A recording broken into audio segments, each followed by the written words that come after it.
This is Bob Neal welcoming you to Chicago. The view of the beautiful skyline from a chilly Lake Michigan and inside the Madhouse on Madison Street. The New York Knicks and the Chicago Bulls.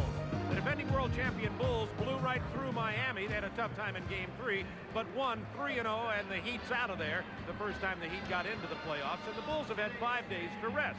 The New York Knicks, on the other hand, had a real old-fashioned Eastern Conference war with the Detroit Pistons and finally won in 5. Now, if that's not tough enough for the Knicks, knowing they had 5 and the Bulls are rested, look at what the Bulls have done to the Knicks. 14 straight wins, 17 straight at home.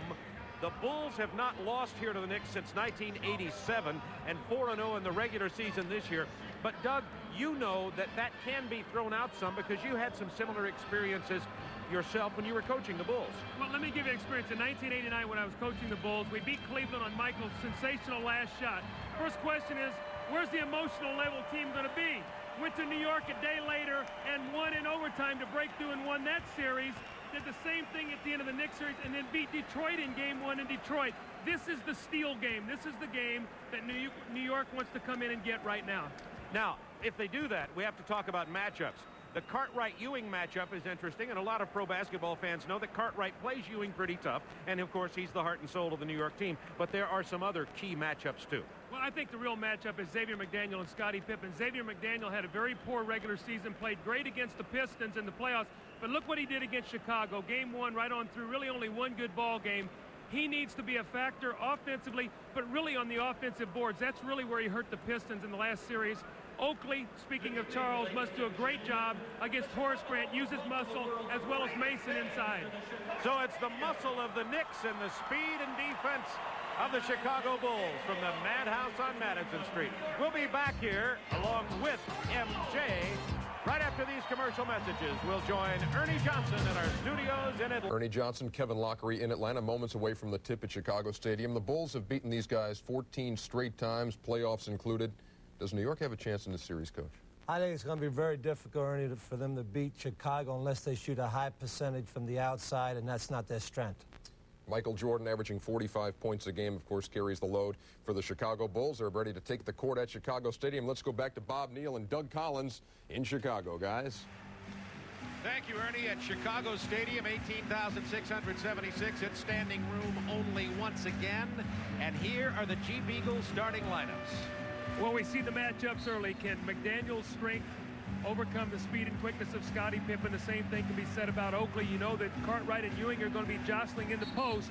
Mark Jackson, how strong will his leg be after having a little bit of a pull thigh muscle? And Gerald Wilkins definitely has his hands full with Michael Jordan. Wilkins there, the guy who, of course, wins that matchup. Just kidding. Pat Riley, winning his playoff coach in NBA history, had a tough one against the Detroit Pistons, but proving once again that he's getting winning ways back to New York. And there is Phil Jackson, 28-8 in the playoffs. And the Bulls 3-0 in the first round against Miami in these playoffs. Patrick Ewing, he's the man for New York. Bob, a couple things I think to watch early. First of all, Patrick Ewing cannot afford to get in foul trouble inside. We know that the Bulls like to go to Bill Cartwright early, probably the first couple series of play. Secondly, as Kevin Lockery said in the studio, New York does not shoot the ball well. The one thing they can do is if they bang the offensive boards and get some second and third shots, it will slow the pace of this game. They cannot turn the ball over. Chicago wants to space the floor. They feel that New York is a very, very good hands-on defensive team, but if you space them, that they will break down individually. Ed Middleton, Ed T. Rush, Ron Gerritsen are the officials for tonight's ball game, and we're underway from Chicago. Mark Jackson, the point guard, moved back into his leadership role with the Knicks under Riley this year. Into Ewing early. The bounce pass to Wilkins off the double team. It's 2-0 New York. Well, that's what you're going to see when Patrick Ewing puts it on the floor. Michael Jordan going back to help. That will free Gerald Wilkins at the top, or whoever's on the top of the floor for the open jumper. Horace Grant to Scottie Pippen. Big matchup here. McDaniel and Pippen. Jackson on Paxson. 5 seconds to shoot. Jordan on the fadeaway. Rebound, Patrick Ewing.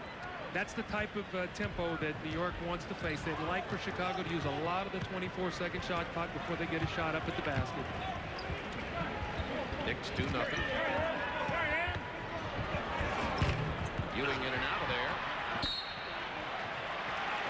Chicago Bulls. The rebounding strength of the front line of New York is evident. 11.6 per game for Ewing, 11.0 for Oakley, 9 a game for McDaniel. All three are in the top 20 in rebounding in the playoffs.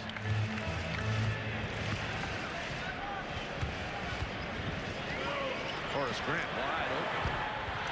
Rebound McDaniel. You're not going to see many fast breaks in New York unless it's just there, the opportunity's there. They're going to bring the ball down the floor. They're going to use the clock. They'd like to keep their turnovers down, get a good shot every time down the floor, and then maybe a second or third opportunity. There's the double team. Wilkins again, wide open. And he knocks it down. 2 for 2 from the perimeter. As you pointed out early, New York has to shoot well from the perimeter, and they're doing that at least early. And Phil Jackson gets a very early timeout here, only a minute and a half into the game. Well, I think what they're going to talk about is the double teams. Michael came all the way across the floor, and I don't know if he's a designated guy right now. You see Phil talking to Michael. In many instances against Ewing, you like to spin him outside, and I know when I was here in Chicago, you bring a guy down from behind him. You bother his shot from behind him. But Ewing was able to easily spot Wilkins twice. Now here comes Michael. You're going to see he's across the floor. Here comes a double team. Now see, Ewing is facing him. So he saw Michael coming the whole way. I don't think Phil wants him to double unless Ewing, his back is turned, because once he saw Michael coming, he saw the double team through right over the top. Wilkins with the easy shot. 21 on the shot clock for the Bulls, trailing 4-0. Opening moments, first quarter from Chicago Stadium. Cartwright gets inside, is hammered by Oakley. That's going to be 2 shots in the ball. We already see the presence of Charles Oakley inside. So it's a flagrant foul. It's going to be 2 shots in possession. We saw this in the Detroit series. Early in the game, Charles Oakley did the same thing to Rodman. You see it right there.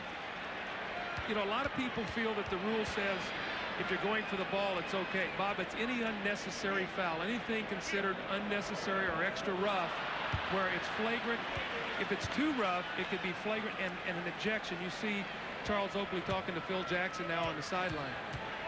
You know, a lot of people felt that Oakley would not play the same way against Chicago as he did against Detroit because he used to play for this team, and that these guys are his friends. Well, from the looks of that first play, I don't think that's going to be the case. You got that right. Cartwright misses them both. He only shot 50% in the Miami series. Bill's free throws have gone way down. He used to be around an 80%, or he is slipping. Jordan misses. Grant with an offensive rebound. Ewing raked it away, and the Knicks on the run. McDaniel. Now Jordan on the run. Has Pippen. He's fouled and will go to the line. So that's what New York has to be very careful about. A transition shot. Xavier McDaniel took the jump shot. It was not a bad shot. But the difference, you've got Michael Jordan rebounding and now throwing out to Pippen on the fast break. This is what Chicago wants to do. So anytime the outside shot is taking, they're going to have 1 or maybe even 2 guys back to protect against this. You want Scottie Pippen shooting jumpers. The Bulls' first point of this game comes 2 minutes and 4 seconds in. I think you're going to see Chicago try to put a little pressure up the floor also. After free throws, see if Horace Grant, Bill Cartwright come up the floor. I think they feel that they can force New York into some turnovers. I had the Chicago-Miami game 3 down in Miami, and Miami had a 17-point first quarter lead as the Bulls came out perhaps overconfident, then came back and won that ball game. See, Charles Oakley's going to handle the basketball. You've got Horace Grant at 6'10", who's exceptionally quick. You see a lot of this with Cleveland also, too. They like to bring Larry Nance or Hot Rod Williams up just to make teams use shot clock. Mark Jackson with 5 seconds to shoot. 3, 2. Wilkins misses the 3. Ewing steals the offensive board. Nice pass. McDaniel. They're going to call an offensive foul. This is a late call. I don't know who this is against. Well, Scottie Pippen was pushed almost off the floor and slid right out of there. Oakley, it's going to be on Charles Oakley. I saw him go number 34. It's like the play was suspended there for a while. Here's the shot. It's missed. You go up right there. Now it looks like he has the shot there. Scotty's out. The ball goes in. Now you see the whistle. That was a late call. Didn't see it. Grant is fouled by Patrick Ewing. So that's 2 fouls early on Charles Oakley. Ewing picks up his first foul. And here comes more muscle into the game in the form of Anthony Mason for Oakley. And a lot of folks around the country probably don't know Anthony Mason very well, but he's significant. This substitution will not hurt New York. Mason is as big and strong as Oakley and quicker and a better offensive player. So they've got a very fine backup in his place. Horace Grant, tough shot. He missed a Pippen with the tip. Pippen's tipping, and it's tied at 4. Bob, the one thing, I like that. The one thing that New York is not going to face when they faced against Detroit was the quickness to the ball and off the floor. Detroit was a strong-arm team. This is a quick team. Grant bumped Mason on the shot. T. Rush with the call there, and the foul is on Horace Grant. Might mention there are a lot of connections between these two teams. Phil Jackson played 11 years with the Knicks. Didn't play on the 70 championship because he was hurt. Played on the 73. B.J. Armstrong had his career playoff high last year against the Knicks. Cartwright, of course, played for the Knicks and came in the trade for Charles Oakley in the '88 draft, along with some draft choices. Michael Jordan, 29-point average in '91 versus New York, was his series lowest for his career. And Will Perdue has his playoff career high 16 points, 10 rebounds last year. So there are a lot of connections between the way these two teams play with each other. And, of course, the people in Chicago, being a former Chicagoan myself, have never liked being called the second seed. That's right. I saw that today in the paper. Well, the last few times these teams have met in the playoffs, Chicago has definitely gotten the upper hand. 4-2 in '89 and then a sweep last year. While I'm thinking about it, Stacey King of the Bulls went home with the flu, is not on the bench for Chicago. He has not been playing much in the first round of the playoffs anyway. Ewing rebounds the Cartwright miss. Chicago only 1 for 7 from the floor. Now you got to watch Michael Jordan retaliate and going long. When you take the jump shot, Chicago is going to release. That time Jackson was able to stick it. 8-4 Knicks, 8:10 to go first quarter. Going inside against Ewing again. See, Cartwright feels very comfortable playing against him, although that shot was blocked because of all the years of practicing each other in New York. Jordan knocks it out of bounds with 20 on the shot clock. So Ewing with 3 rebounds early and a blocked shot already, playing tough against Cartwright. And Cartwright, as you pointed out, Doug, historically plays Ewing very well. Well, he knows where Patrick likes to catch the ball, and he bumps him, he gets him off the block, and he's very comfortable with his moves, so he disrupts his timing.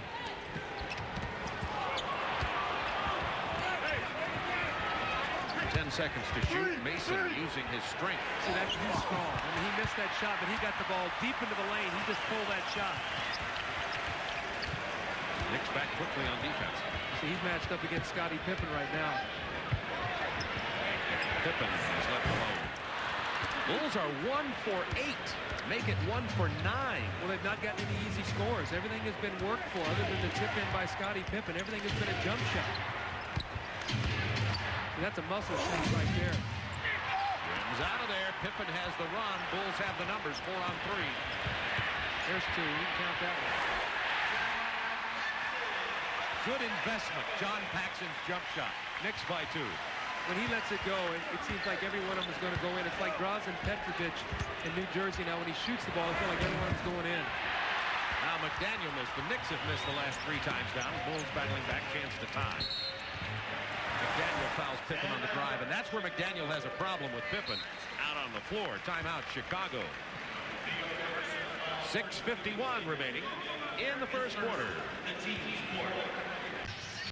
You'd think this was Yankees and White Sox, 8-6 here with 6:51 instead of Knicks and Bulls, but both teams can play the defense. Well, you can see this right here. Games holding their opponents under 100 points. New York was number 1 with 52. Chicago was 3rd with 39.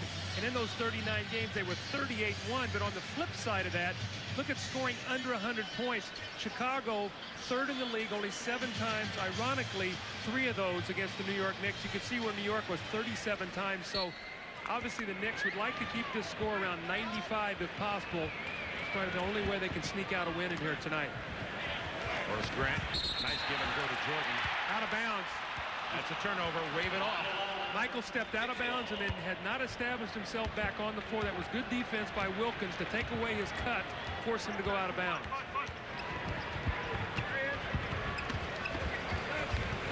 Down to Ewing against Cartwright. Ewing's waiting for all these bodies to come at him.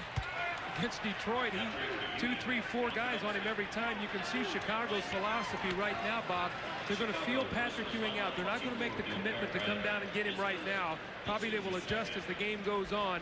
Ewing loves to spin right shoulder. This time he comes into the lane. The little flip shot, the touch foul, and the score, and the opportunity for the three-point play. And Patrick Ewing already with 5 rebounds early in this ball game. New York out rebounding Chicago 8-6. Both teams shooting under 30% early in this ball game. See, Chicago's been off now. I mean, you can expect maybe that their shooting is going to be a little off because they've had about 7 days, 8 days really without a basketball game. For New York, it's probably just a good defense of Chicago. 6:25 to go first quarter. Knicks by 4. Grant isn't going to miss that one. Horace Grant's first basket of the night. Michael Jordan has yet to score. Up-court pressure. You're going to see them try to force some turnovers. Right now, New York's into a pretty good rhythm. Ewing facing the basket. Spins to the left, and Pippen got a hand on it. 8 to shoot. On 4 to shoot, Mason missing. Rebound McDaniels. He's been an offensive rebounding machine against the Pistons. See, what happens is Scottie Pippen went to double team, and when he did, he couldn't find Xavier McDaniel on the rebound. There's Michael Jordan. First points of the game for Jordan. Jordan had a quiet 56. Yeah, quiet. Miami. Only player in the history of the game you can say quiet on 56 points. 10 seconds. McDaniel would like to post up against Pippen. They're really slow getting into this play. 5 to shoot. Beautiful play by the X-Man. Xavier McDaniel with 4 points now. You know what I like on that? When he took it to the other side of the basket to the opening, had he taken it up on the same side, Pippen would have blocked it from behind with those long arms. 5 minutes to go in the first quarter. Pippen throws it away. Mark.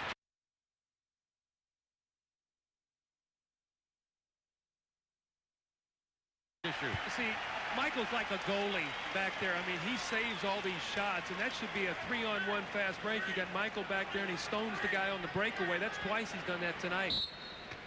Knicks by 4. 19 seconds to shoot. Wilkins gets away from Jordan on the Ewing pick, but only for a moment. Let's see if they go back to X-Man, make Scottie Pippen work on the defensive end. Xavier's in a pretty good rhythm right now.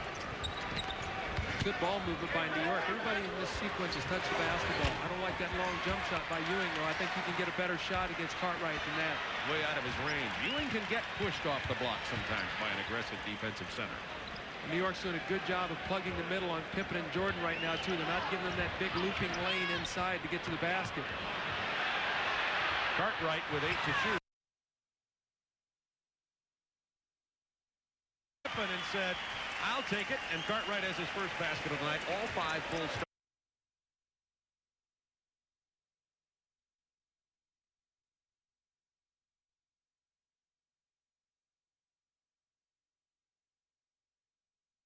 The double team with his right arm. Bob, you know, if we get a chance later on to watch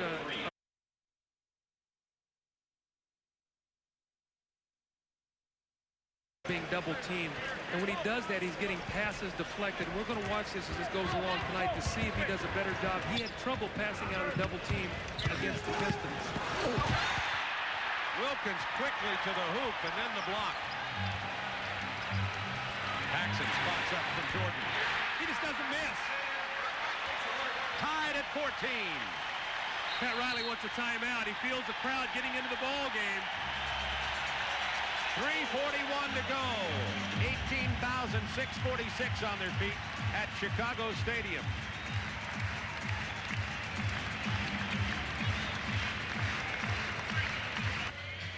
Okay, Coach Collins, you were talking about the weakness of putting the ball behind the back for Patrick Ewing. Well, you see the double team is big. Now we're going to roll this forward just a little bit. Now hold it right there. See, this is the weakest position in basketball because here comes Scottie Pippen's hand.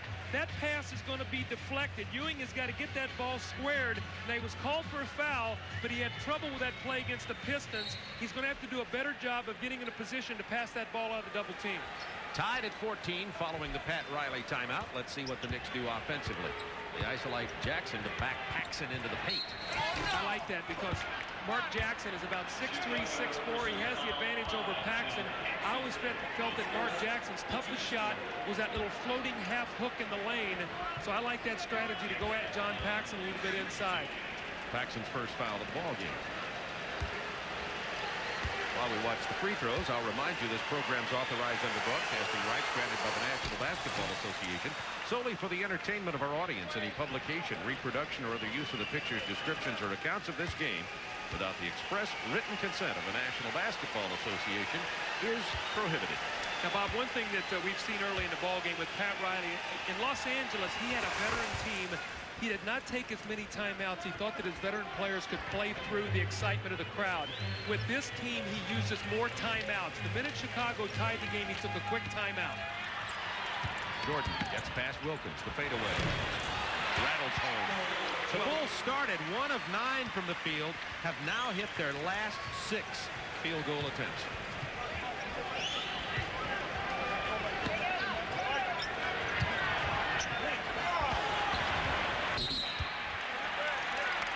Fouls on Chicago, Scottie Pippen.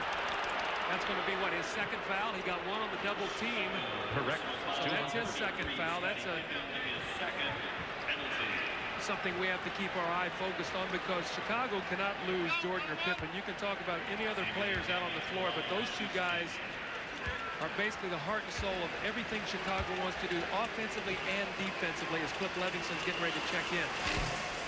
Knicks are going to make some changes too. Jackson and Wilkins go out, and in comes Starks and Anthony. Greg Anthony, the rookie from UNLV, and John Starks, one of the surprises of the league, has played very, very well against Chicago and has played well in the playoffs against Detroit. Starks wears number 3. Anthony wears number 2. Pat Riley likens John Starks to a younger Michael Cooper, except he feels like he has a better upside offensively. Feels like defensively he can start to give you some of that rangy defense that Cooper used to always give. Trouble, trouble. Jordan misses the jumper on the wing. When New York did a good job getting back quickly enough to prevent a layup, forced the jump shot. Tied at 16. Starks whacks Paxson and then drains the jumper. Very streaky offensive player. There's a technical foul, I think, on Paxson. Well, Paxson thought Starks had put his shoulder into it and knocked him down. Ed T. Rush with the tee, and Starks will shoot it for the Knicks. Ed T. Rush with the tee. You think his middle name is technical? Former coach, you'd know that better than me. Did he ever call one on you? Oh, he got a lot on me. There you go. I think from now on it will be Ed Technical Rush. John Paxson, pretty good defense there. Thought that John Starks had lowered his left shoulder, did not get the call, and Starks buried the open jump shot. John Starks, again, now very streaky offensive player. Hit 8 3-pointers against Chicago this year at Madison Square Garden. Tremendous athlete. He was in the slam dunk competition in Orlando this year. 3-point Knicks lead, 2:32 to go, first quarter. Bulls with 5 to shoot. 4. Rebound Ewing. His 7th. Well, they're doing a good job on the defensive boards, giving Chicago no second, third opportunities. There's Starks. Remember, he can bury these threes. Not this time. Off Chicago, New York ball. 2:08 to go in the first. Chicago loves to jump on you in the first quarter. I think with about 2:08 remaining, Pat Riley has to feel very good right now. The fact his team has a 3-point lead and the tempo of the game is good. Chicago in the 4 games against New York has averaged 31 points a game in the first quarter. So sitting on 16 right now with 2:08 to go. B.J. Armstrong checks in. B.J. Armstrong, remember, had his career playoff high last year against these Knicks. He likes to play New York. Been some slipping on this floor, and Starks looks like he hurt his right knee. Let's hope it's a bruise. Oh, I don't know if he twisted it. Boy, oh boy, this would be a horrible loss for New York. I don't know if he twisted it or hit it on the floor. It looked like he hit a slick spot over there. You know, Pat Ewing just had fallen down over there. You know what the story here is? You and I are very familiar with this. You more than me from coaching here. The Blackhawks, the Chicago NHL team, are still in the NHL playoffs. There is ice under here and condensation forms on the floor. Oh, you see Starks go down. And also, too, remember Ewing had just fallen there on the last offensive rebound. Let's watch it to see if it's a twist. Oh, there he goes. Ooh. Oh, that does not look good. He is walking it off and is electing to stay in the game, and let's hope that's good news. Well, that's, you know, for New York, they must have John Starks. He's a tremendous defender. He's a streaky offensive player that we talked about. And he's a guy that at least you can put out there against Michael Jordan and have some speed and quickness up against him. You cannot ask Gerald Wilkins to play 48 minutes against Michael Jordan. So we'll have to keep our eye on John Starks to see what happens the rest of the way. Speaking of the Blackhawks being in the NHL playoffs, Chicago is Sports Central. The White Sox and the Cubs are home this week. The Knicks and Bulls play here on Tuesday and Thursday. And, of course, the Blackhawks will be in this arena tomorrow night playing against the Red Wings in the NHL Stanley Cup playoffs. It looks like Starks is moving pretty well. They're going to go right to Michael in the post, though. They're going to find out exactly how good that knee is. 10 to shoot for Chicago. Knicks showing tenacious defense in this first quarter. 3. B.J. Armstrong 2. wants to spot up for that shot. There's a block. That's a violation. It'll be the Knicks ball. Phil Jackson unhappy, feeling that there was a double team on Michael before, or that there was an illegal defense against Michael Jordan before the play started. I did not see it. I thought the Knicks were in pretty good position that time. Ewing has 7 rebounds and 2 blocks early in this game to go with his only 2 points. Well, see, the one thing Patrick Ewing do, though, he can influence the game rebounding and defense. It doesn't just have to be scoring. Jordan fouls Starks. The Bulls have been held to 16 points in the first quarter with 1:29 remaining. Certainly a Knicks kind of pace, but I keep reminding folks of the first quarter effort against Miami that the Bulls had, and then the explosion happened. They are a team of streaks and spurts, Bob. I think they're probably the best team since the '83 Philadelphia 76ers to put 5 minutes of defense on you and then go on to a 14-0 or a 12-2 spurt where they hit you with a 10 or 12-point run. So being close with them, you've got to be very, very careful to not let them hit you with a spurt. Will Perdue checks in for Cartwright for the final 1:29 of the first quarter. Now, it's going to be very interesting. Very few times have I seen Chicago play this year at this stretch of the game without Pippen or Jordan, at least one of them being on the floor. Basically, the whole second unit with Grant is on the floor right now. Let's see if they can score. B.J. Armstrong hits the jumper.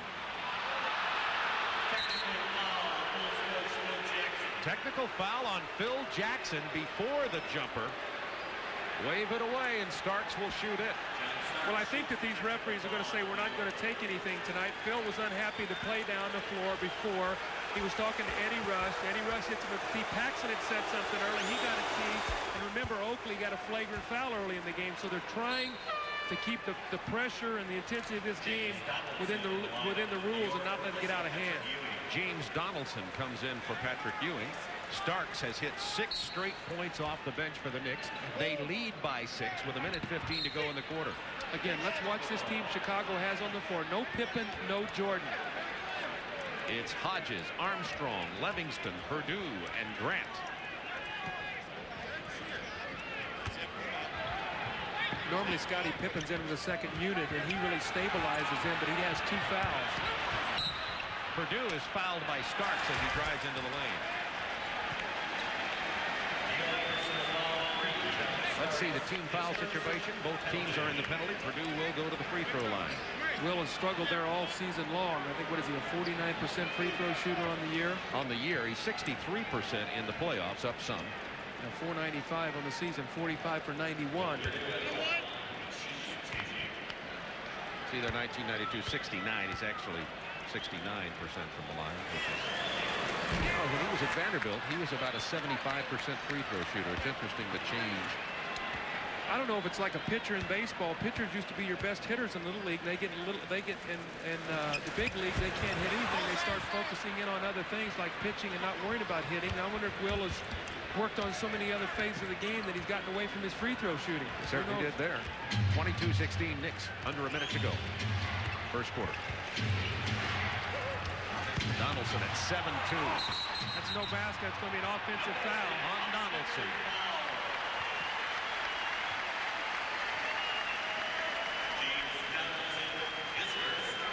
Watch the right arm now. He gets back, Will back down in there, right there with a push-off. He pushed Will's arm off. That's a good call. See, both teams really going to their, both coaches going to the benches here early.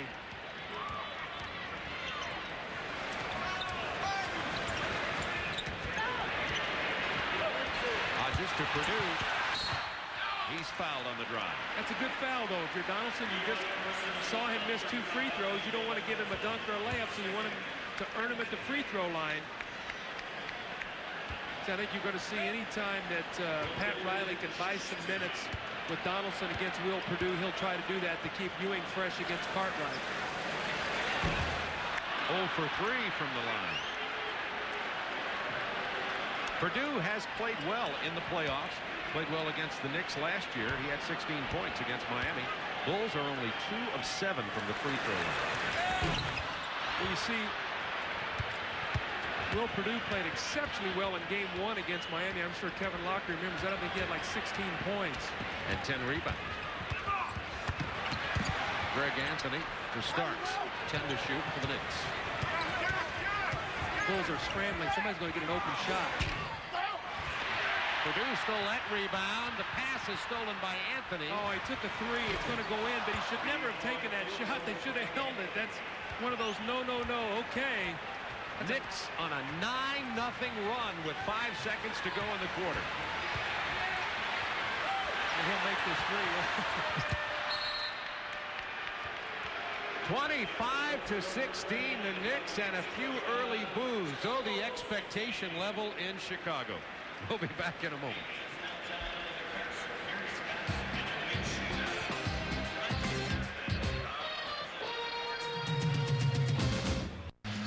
Knicks lead at 25-16. We're ready to start the second quarter. Michael Jordan with only 4 points. And here are some significant statistics. Well, I think we talked about the season series. This is the 4-game season series. Interestingly, the first quarter, the Knicks have scored about 25 a game. The Bulls 31 tonight, 25-16, so down 15 in the free throws. 8 out of 11 for New York, only 2 for 8 for Chicago. This is the lowest first quarter point total of the season for Chicago. Purdue, this is the shot again. So you see Michael Jordan back on the floor, though, to stabilize that second unit. With no Michael, no Scotty, that team could not score.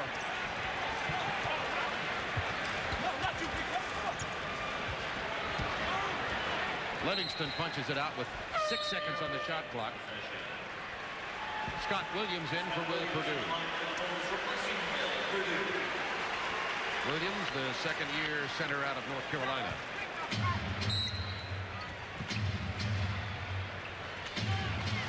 Only 5 seconds to shoot.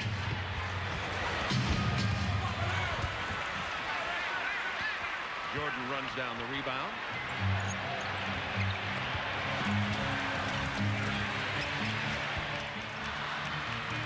See, New York has done a very good job of not allowing Michael and Scotty to finish shots. Starks pulls up and hits the quick jumper, but they're getting so far in the lane, and then they're running into people, and they're having to force out the outside jump shooters. Right now, John Paxson's the only guy who's made the outside jump shots. New York on an 11-0 run, and the Bulls have not scored in 4+ minutes. Not scored at all. John Starks didn't finish that shot. He had it. He was thinking about getting back before he let it go. Jordan to Livingston. Back to Jordan. And he's fouled by Starks. Vandeweghe and Ewing into the game for McDaniel and Donaldson for the Knicks. Pippen also back in. Here comes Cartwright. That's a good call. Scottie Pippen's back in because Phil Jackson wants him working against Kiki Vandeweghe. So let's see if the Chicago tries to exploit the Pippen-Vandeweghe matchup right now. Allow Scotty some freedom, maybe some screen rolls to try to take the ball to the basket against Vandeweghe.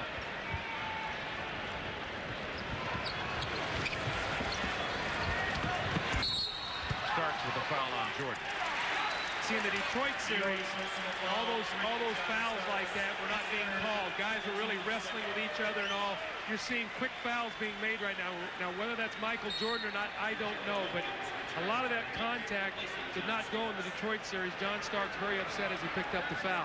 Heard Kevin Lockery say something interesting in the studio from his Miami series with Chicago. Said they let him bang underneath, but called him tight out on the perimeter. I think that's a good call. Underneath, you're gonna get all the kind of contact you want. Michael wanted a foul on that jump shot. He's now 3 for 6 and has only 6 points. See what happens out front. Everybody sees it. All 19,000 are watching the basketball out here. So all this contact you're going to see underneath, all the wrestling and pushing and shoving is a little more isolated. 8 seconds to shoot. See, now Ewing was faced up on that double team and found the open man very easily. Chicago's going to force New York to make that shot to beat him. Wilkins hit too early. Starks has hit a couple, but I don't think for 48 minutes that shot will beat Chicago. Knicks by 9. 9:45 to go second quarter. People in Chicago are already talking about Chicago going 4-0 against New York. All of a sudden they have their backs to the wall early. Chicago ball. Well, they're a little sluggish right now. Chicago is a confident, cocky team right now. They're the world champion. They've sort of breezed through the league all season. They breezed through the first round of the playoffs, and right now they're being a little challenged, and they're going to have to crank it up a little bit. Scott Williams gets the loose ball foul. You saw that coming.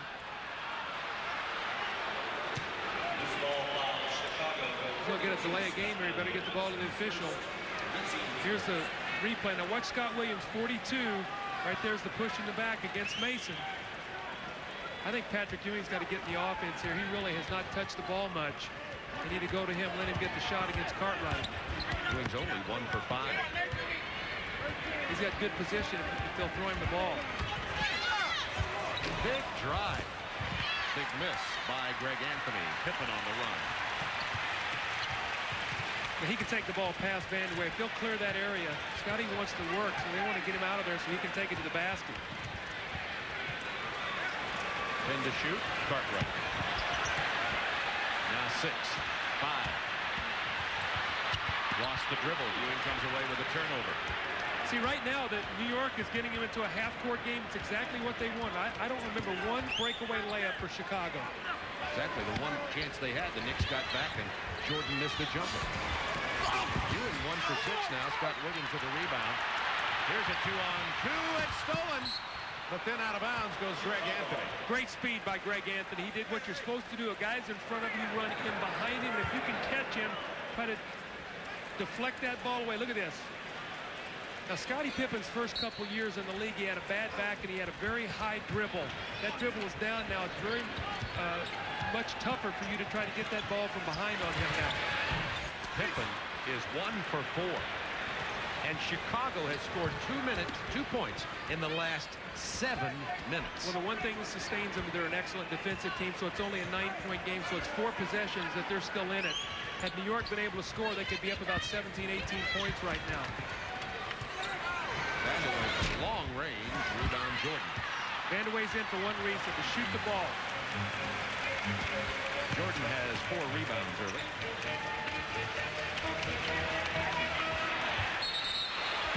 Foul away from the ball, and it's on Greg Anthony.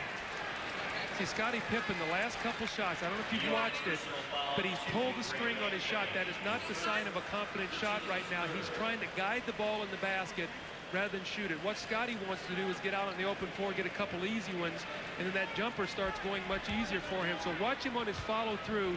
He's pulling the string on it a little bit. Jordan 3 for 7, Pippen only 1 for 4. Bullet pass into Pippen.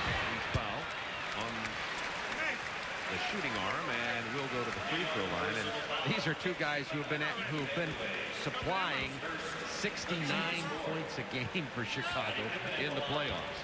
45 for Jordan. Well, they're so explosive. I mean, we see tonight what Pippen and Jordan are shooting 4 for 11, but they're such an explosive duo because they play off each other so very well. Eye contact. When one of them's got the ball, the other one's running down the floor. They throw ahead very well to each other. They can both post, finish. So This is the best 1-2 punch in the NBA, and I'd venture to say they're the best two defensive players at the 2 and 3 positions in the NBA also. They average nearly 5 steals a game here in the playoffs. At the conclusion of tonight's game, Doug and I will be selecting the Budweiser player of the game. Pippen knocks them both down. Got to go back to Patrick Ewing. He's got to get a couple touches against Cartwright. Even if he doesn't get the shot, he'll get a shot for an open player. You got to let him get the basketball in his hands. When do we see the Bulls go to some full court pressure? Wilkins to Ewing over Cartwright. Good call, Doug. And rebound Mason. See what happens, though. You get a second shot opportunity because they got a double team. They space the floor on the penetration. That's what Mason will do. He'll give you the second shot and the finish. Oakley struggles finishing because he doesn't jump well. Oakley's about to come back into the game.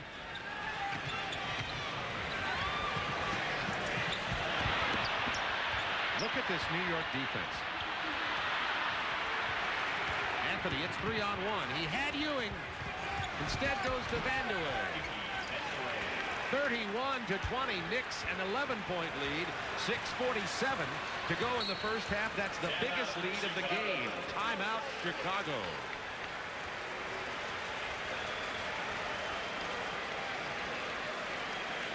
Doug, we're talking about the good New York defense. You're going to explain why on this play. All right, watch this. First of all, you've got great pressure on the basketball. He can't see the floor. This pass is being denied. This pass is being denied. Look at Jordan off the ball. The only thing they're going to give you is Cartwright coming right here on the catch. So we're going to roll it up there. We're going to see what happens now. When Cartwright catches the ball, and now watch Anthony. Anthony's going to come right in behind it and chase away. He actually gets a deflection. And now the fast break. He sees Cartwright. Boom. Knocks it loose.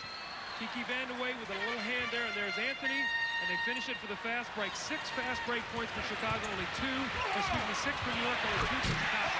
Pippen with the drive. Grant with the jam. 6:30 to go in the half. Bulls are back with their starting 5 on the floor. Saw Scottie Pippen holding his left wrist, too. I don't know whether he got hurt on that play. We'll have to keep our eye on him, too. Cartwright muscling Ewing. Running up pretty high off the block. There's the double team. 4 seconds to shoot. What a pass from McDaniel. Well, he took advantage of the swarming Chicago defense. I thought McDaniel walked. I didn't see how he was going to get out of that double team. He found Oakley for the layup. That's how he got out of it. Oakley with his first basket of the night.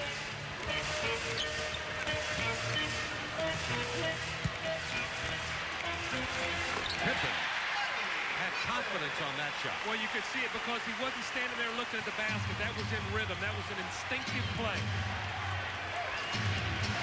There's the double team. Ewing finds McDaniel. Nice play there by Xavier McDaniel. They're very patient. They're taking advantage. Chicago is overreacting right now. Their double teams are going with such aggressiveness that New York is making it work for them right now. Knicks by 11, 5:22 to go in the half.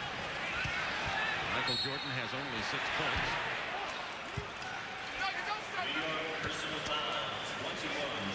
That's on Gerald Wilkins. Team fouls. The Knicks already in the penalty, so Jordan will go to the line. Only 1 team foul has been committed by the Bulls. Well, Bulls do not foul much. They're a very good position defensive team, or at least they're not called very much. I should say. A lot of people feel that Michael and Scottie get away with a lot of pushing, but a lot of grabbing. But we talked about tempo, all right? One thing that New York has done is they've got 5 offensive rebounds. Okay, what that does is that prevents Chicago from rebounding and running out. They've also limited their turnovers. New York has not turned the ball over tonight. They only have 3. So now you get good patient shots. You get second shot opportunities. You don't turn it over. And now you've got Chicago into a half-court game. That's what you have to do, but you have to do it for 48 minutes, not for 23 or 24. Jordan knocks them both down. Knicks by 9, 5:17 to go in the half. And here's the full court pressure.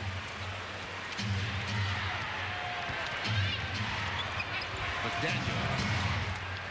Done a good job against the press. We've seen a lot of Greg Anthony in the first half here. Mark Jackson went out early. Anthony's come in, and his quickness and speed have really hurt Chicago. New York by 11. This Knicks defense has been impressive. Get off him and make him shoot the jump shot. Not him. 5 seconds to shoot. Grant has it blocked by Ewing. 2 seconds to shoot. Good follow by Horace Grant. Great hustle there by Horace Grant. Ewing came over with a block. Good perseverance.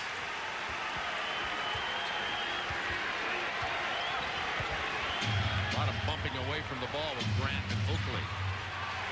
Pippen left McDaniel alone for a moment, and he got the open shot. The ball will belong to the Knicks. One thing we've talked about now is the Knicks can hurt Chicago with second shots. You see here the crashing to the boards. It's very difficult when Ewing is out on the floor for Cartwright to block him out because Ewing is quicker. When they're under the basket, you can do that. But Ewing is getting a run, and he's getting his hands on a lot of balls. Got the mismatch now. The drive by Anthony's batted away. Chicago ball. 4:11 to go in the half. Jackson is back in for Greg Anthony, along with Doug Collins. Bob Neal with you from Chicago Stadium. And it's a bit of a surprise here. The Knicks leading 37-28. 4:09 to go in the first half. The Bulls were held to a season-low 16 points in the first quarter. This next 4 minutes going to be vitally important for New York to keep the tempo where they have it. Jackson throws up a brick for a 3 attempt. I still say Patrick Ewing's got to catch the ball every other time down the floor. He's got to get the ball in his hands just so Chicago's got to double team him. 10 to shoot. Looking for Ewing. Right there he is. Let's see if he gets the double team. Someone will be open. There's the open shot. That gives you a second shot opportunity, and I tell you why, Bob, is because they had to double team. And when you double team, you don't have a block out responsibility. That leaves a guy now to sneak in and get a second opportunity. Loose ball foul. That's the second on Cartwright. 3:31 to go in the half. Team's second foul. Knicks already in the penalty.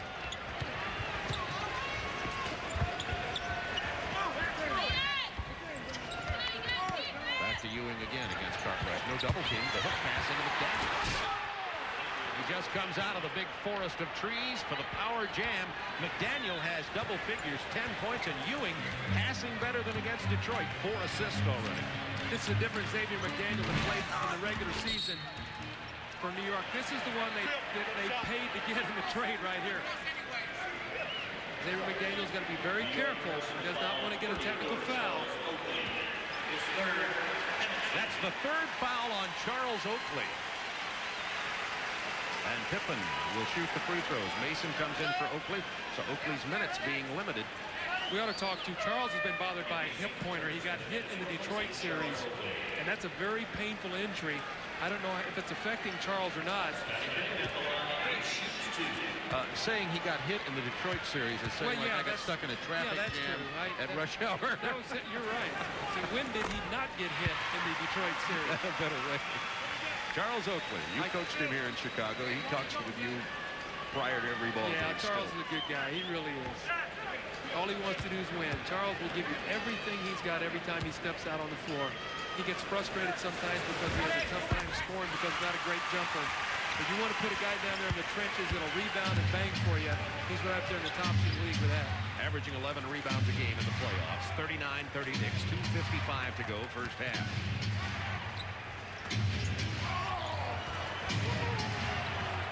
Ewing with the turnaround jump shot. Coach Collins, you've been talking about the Knicks going to Ewing. That's just what they've started doing now, more than they had previously. He will free you up for a shot. He's like Michael Jordan and Pippen in that you've got to focus in on him, and when you do, he'll free somebody else up for a shot. He's really an offense within an offense. Knicks keeping the Bulls way away from the hoop. 5 to shoot. Pippen. That was knocked out by Cartwright. Jordan alone in the corner. Oops. Second shots. Boy, you total up those. You know, it's like, I'm going to make another comparison to baseball. How many guys, when you lead off an inning with a walk, does a guy score? and almost basketball is like offensive rebounds. Very similar. So they're going to, Xavier McDaniel's having a great first half. We talked about him being the guy that was going to have to be the difference, and right now in the first half, he really is. He has 12 points. Second high scorer for the Knicks is Starks off the bench with 8. 11-point Knicks lead, 1:43 to go first half. Jordan had nowhere to go with it. It's a 4-on-1 fast break. Good foul by Paxson. Good foul. New York gets a timeout with an 11-point lead. Jackson will be going to the free throw line. A minute and a half to go in the half. And try to believe this, the Bulls have scored only 32 points. 43-32, 1:35 to go in the half. This is called building a wall. And you see right here, Michael is not going to be allowed to turn outside. So watch when he takes it to the basket. You're going to see what happens here. Boom, right there you see, here's a one, here's one, here's one, here's one. So he's looking at 4 guys. He tries to spin back. Wilkins gets a hand up in his face. Boom, and all you see is, look at this, all eyes on Michael Jordan with a hand in the face, and it's a turnover. Great defense that time by New York. A momentary stoppage of the scoring machine, letting the air out of the ball, so to speak. Something that the Knicks definitely wanted to do, slow the game down. They've done that. Kevin Lockery, the Miami Heat coach, who did such a great job getting the Heat into the playoffs for the first time, the first expansion team to make it. They played the Bulls tough in that 3rd game. We'll be previewing, along with Ernie Johnson, our game 2 tonight in the doubleheader, Phoenix and Portland. And how about the Chicago bench? They have not scored a point for Chicago tonight. And New York 17-0 bench scoring. Minute 23 to go, first half. Wilkins all over Jordan. Pippen trying to drive on McDaniel. Tough shot. That's all right, though. If you're New York, if you're Pat Riley, you're saying we made him take a tough shot. We did not foul him. Make him continue to take the degree of difficulty shots, although Scottie Pippen loves those kind of shots because, again, it's an instinctive thing. Ewing left alone. This is the jumper.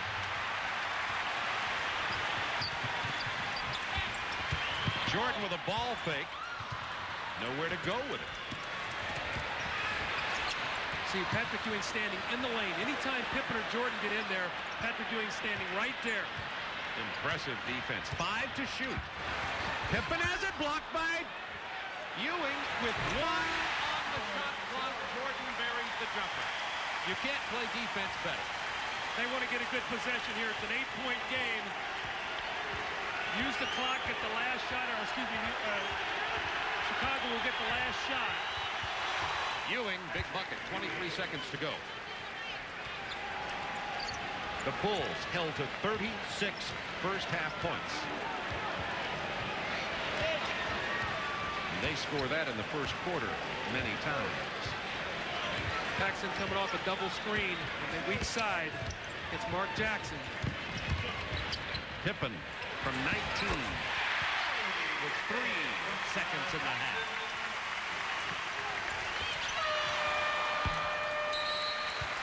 Well, the Knicks have done a spectacular job of defense, but interestingly enough, because they have not scored much either, they hold only an 8-point lead at the half. Ernie Johnson, Kevin Lockery will be along in just a moment.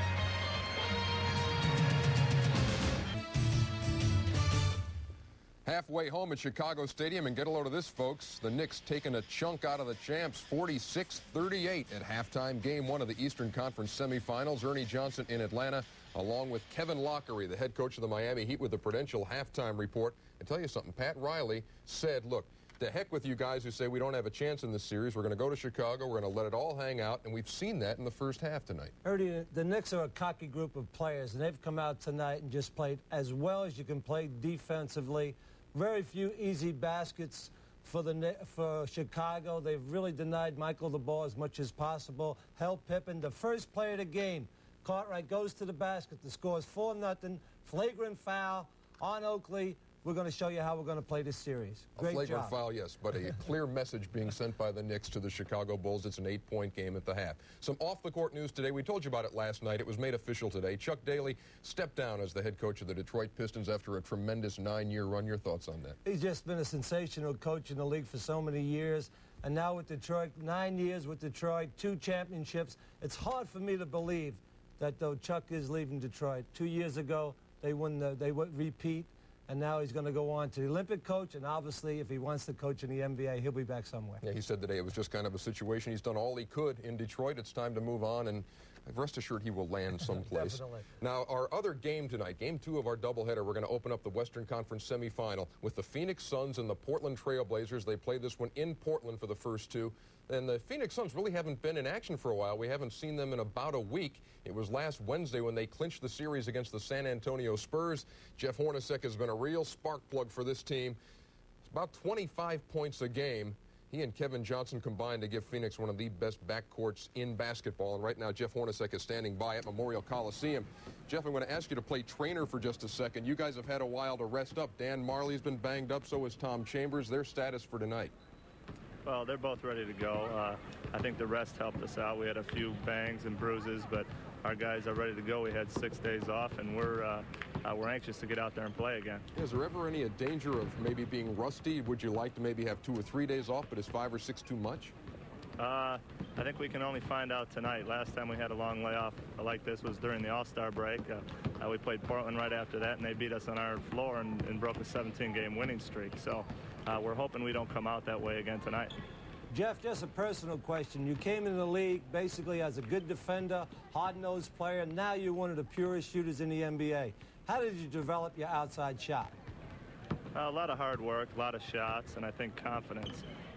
Throughout my first couple years in the league, I was primarily a guy to give the ball to the other guys. I was a backup point guard.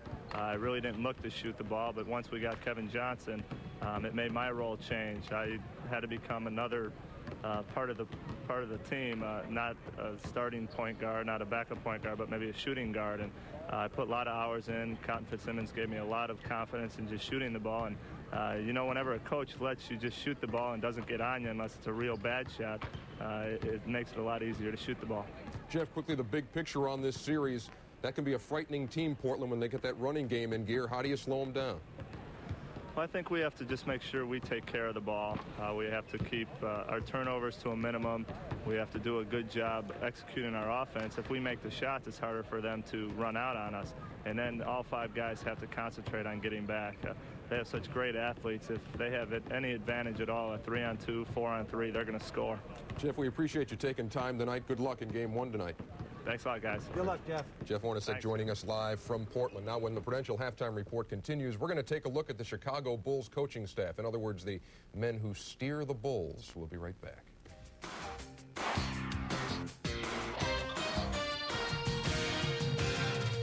Stadium, the Bulls hosting the Knicks in Game 1 of their Eastern Conference semifinal best-of-7 as the Prudential Halftime Report continues. While Chicago rolled to the league's best record, 67-15, the keys were always listed as Michael Jordan, Scottie Pippen, Horace Grant.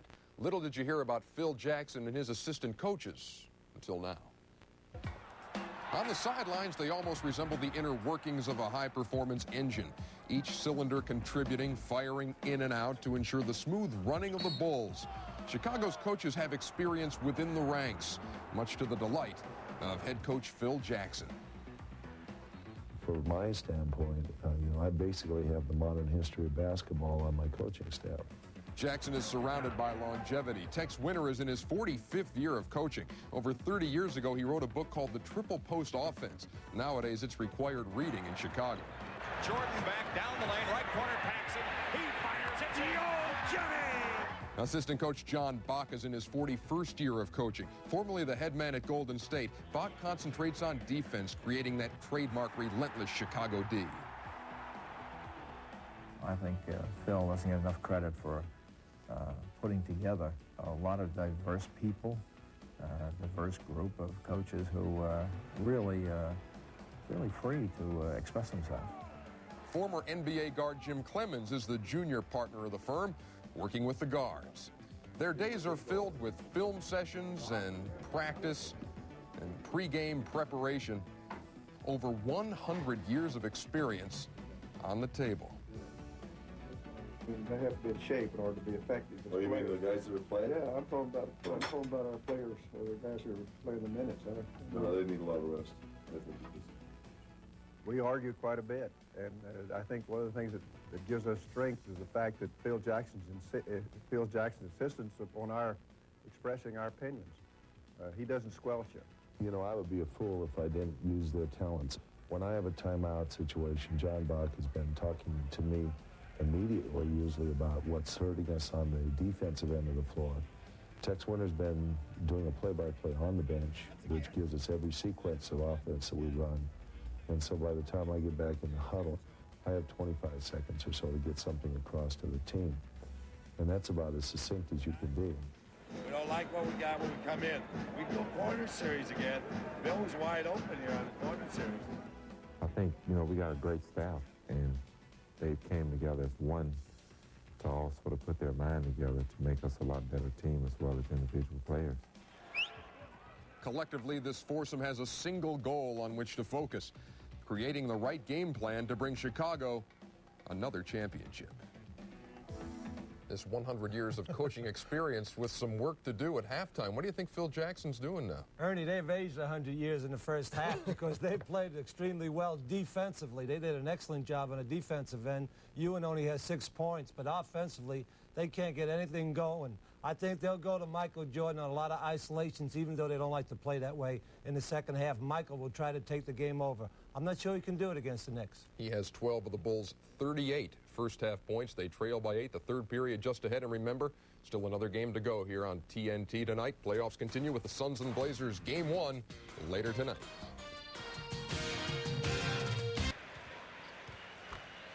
The New York Knicks leading the Chicago Bulls 46-38, and that is at the end of the half, not at the end of the first quarter. It is amazing that the Bulls have been held to only 38 points. Once this year they were held to 35 points, so that's not a record. But, you still get a feeling, even though the Knicks are playing the great defense, that the Bulls could explode at any moment. Well, that's because New York can't score many points either, so as a result, it puts so much pressure on their defense every time down the floor. But I want to show you a sequence here that I think sort of typifies this entire first half. First of all, in transition, this is Gerald Wilkins. He's supposed to have Michael Jordan, so you think, let's get the ball to Michael, and we'll make something happen.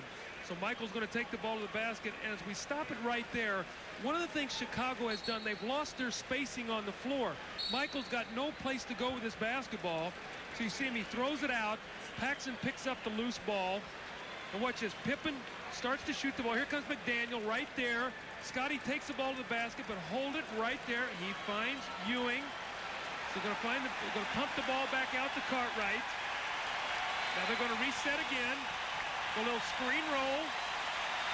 Scottie Pippen's going to try to turn the corner, and who's there again? Patrick Ewing with a deflection. That was what you saw for 24 minutes in the first half if you were the Chicago Bulls. Halftime statistics, both teams shooting 39%. Chicago's bench only had 4 shots. They're 0 for 4. And look at the fast break points and the turnovers. That to me is the most significant right there because Chicago has not been able to run and get some easy scores. But this is only 24 minutes. Let's see if New York can sustain it for 24 more because they're going to have to win this game. Pippen tried to get it inside, and Ewing blocked it again. See, Patrick Ewing, that's 4 block shots on the game. 4 block shots and 2 or 3 changes. So although he's only 3 for 11 in the first half, what he's meant defensively is more than any shot he'll make during the course of this game. At 9 rebounds. Wilkins started the game hitting a jumper. Hit his first 2. 10-point Knicks lead, 11:23 to go third quarter. The Knicks have come in here serving notice that they're not all that flat from having played the 5 games against the Pistons. See, I think they're sharper. The question is, they're going to have enough energy to finish the game. I think they're sharper than Chicago right now. Pippen with the offensive rebound and the putback. Pippen is hurt. Let's see if he's all right. He gets up slowly. Looks to be okay. When you go to his man, whoever's playing him, make Chicago take a 24-7. Looks like Scotty's got a gimpy ankle or a knee. He definitely hurt something. Ewing on the fadeaway over Cartwright. Tip in Oakley. See Scotty. Scotty's not running very well at all right now. I don't know whether Phil's going to get him out of the game and get a 20-second timeout, but Scotty does not look good right now. He's walking up the floor. Definitely in vain. You can see it. Well, he's not even putting any weight on that right foot right now. Paxson steps up for the jumper and drains it. John Paxson is 3 for 4. Knicks by 8. Keep our eye on Pippen.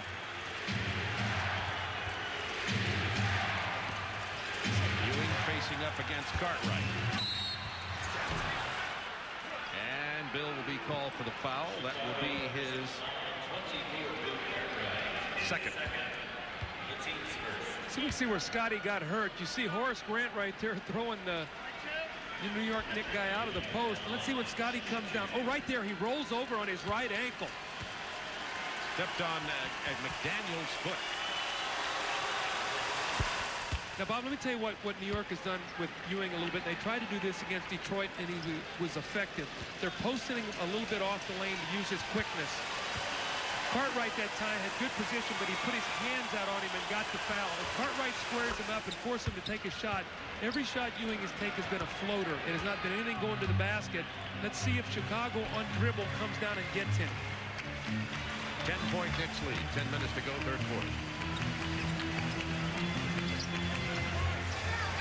Looks like Scotty's rubbed off that, or run off that little injury. Got Jordan posted down there. It'll be tough to stop him on the post-up.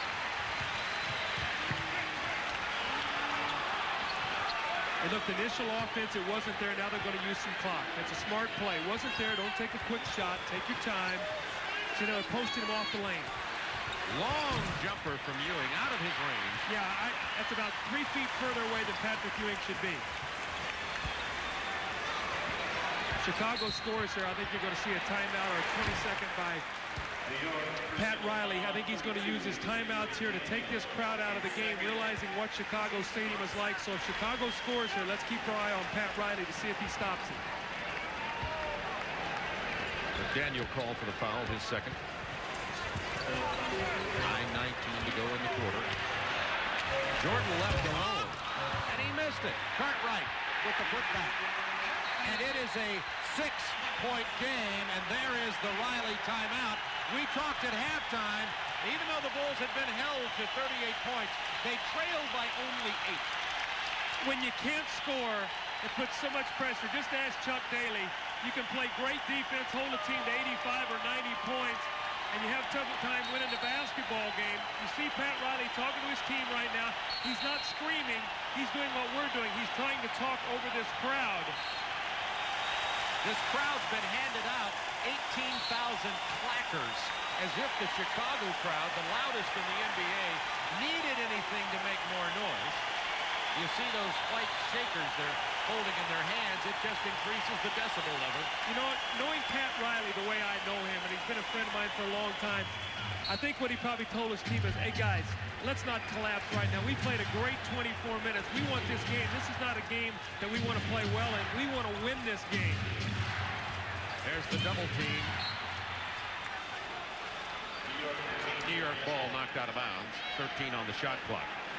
See, the Chicago defense swarms. They get this crowd in it, and you can see them. They swarm. They start coming after you now. They start looking for turnovers and steals. Oh, we saw it against Miami in the second half last Wednesday. There's Pippen with a block. Chicago ball.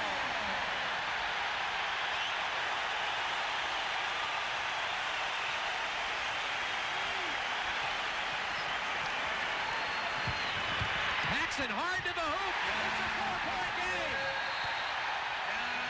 Another quick Pat Riley timeout.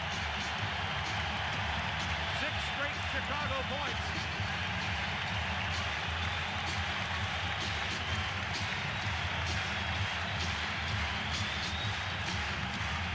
Well, the crowd back into this game now, as are the Bulls, trailing by 4. They have scored 6 straight points. Out of a timeout, New York either goes screen roll with Patrick Ewing, or they try to get a shot for Xavier McDaniel coming off the screen. Let's see what they do. This is what their pattern has been against Detroit.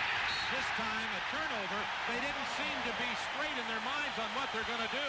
And here come the 2 quick guards, Anthony and Starks, and Anthony Mason off the bench for New York very quickly. That was an unforced turnover there by Mark Jackson. He just got a little rattled, threw the ball away. There was still plenty of time on the clock. Remember, it was 17-0 New York when they went to the bench in the first half. Pippen, big left-handed hook. It is a 2-point game. That was a beautiful shot. Going left, off the glass, over the outstretched arms of Patrick Ewing. Got to go to McDaniel or Ewing. Those are your 2 scores. You got to get him the ball. Double dribble. Oakland did. They didn't see it. Exactly. Big jam by Ewing, who took it to the rack. The first time he took it to the rack hard tonight, he's only 4 of 14. Well, everything's been a jump shot with him. That time he did one thing. He took it right to the basket to get the score. Jordan takes it right to the basket. Almost got that too. I don't think that's going to be a two-shot foul, though. I think that's going to be called before he got there. Oh, nice play by Patrick Ewing. Crossover, beautiful move, and Horace Grant can do nothing but get out of the way of that. Starks, Mason, and Greg Anthony into the game now for the Knicks. This is a real critical time for New York right now. Chicago is starting to feel it. The crowd is in it. Michael and Scotty are starting to get lathered up a little bit. You have got to do a good job right now with your defense. Paxson off that three. He's 4 out of 5. It's a 2-point game. Gotta love John Paxson. Gotta love him. The way he shoots the basketball, such an important part of this team. McDaniel got inside of Jordan and got the lay-in, and it's Knicks by 4. Well-executed plays. Xavier McDaniel off the back screen. He got the mismatch with Michael Jordan. Jordan's setting up John Starks right now for an alley-oop. You're going to see it before this game's over. He's going to get an alley-oop from Pippen for a dunk. Speaking of Pippen, hard to the hoop to Paxson. He's open again. Mason with a rebound. Now, the reason he missed that shot because Scotty threw the pass at his ankles, and John is a rhythm shooter, so he did not catch that ball in rhythm. That's a walk. Nice move, but the travel on McDaniel. Wave off the basket. The Bulls down 4. 5th New York turnover tonight. That's not many.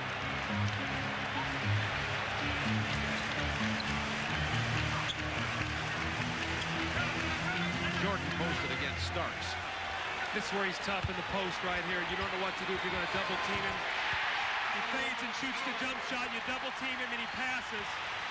I always felt like that when I needed a basket when I was coaching in Chicago. I loved to post up Michael because he's either going to get a foul or get a good shot. Well, you can see the defense right now picking up. 8 seconds to shoot for the Knicks. 5. Anthony from long range drains it for 3. The rookie from UNLV. Well, he's played very well tonight. He played well in the Game 4 and Game 5 after Mark Jackson hurt his leg.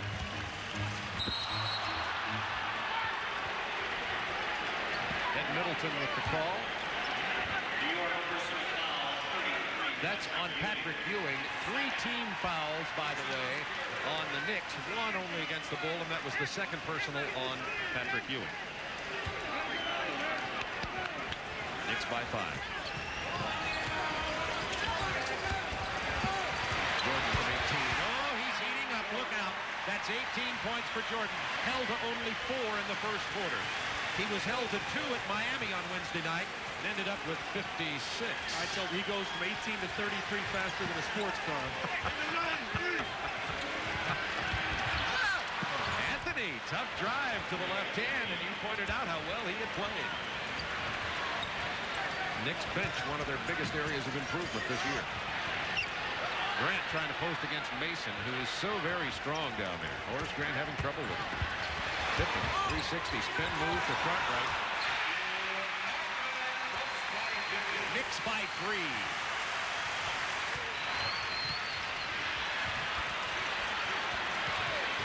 Anthony had Xavier McDaniel, couldn't get him the ball. Showing great patience for a rookie. Yes, he is. He's made some pretty good decisions. That's not a good one, though. No kidding. Jordan with a block. Bulls with the ball.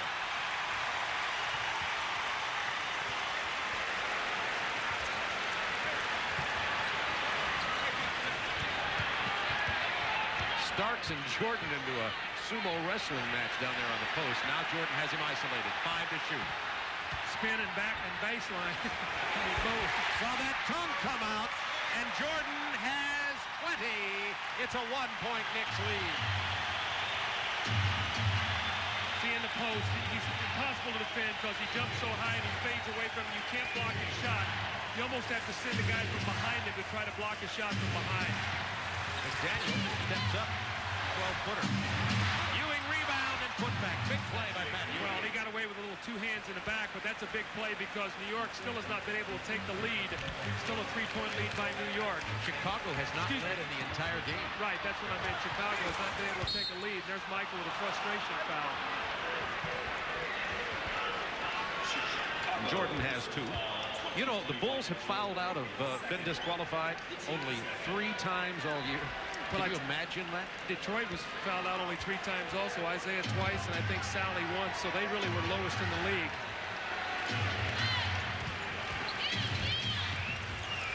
Starks. Jordan didn't get there in time, but Starks missed it. He'll get another chance.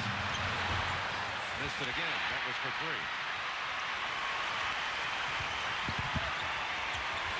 Paxson. Knicks by 1.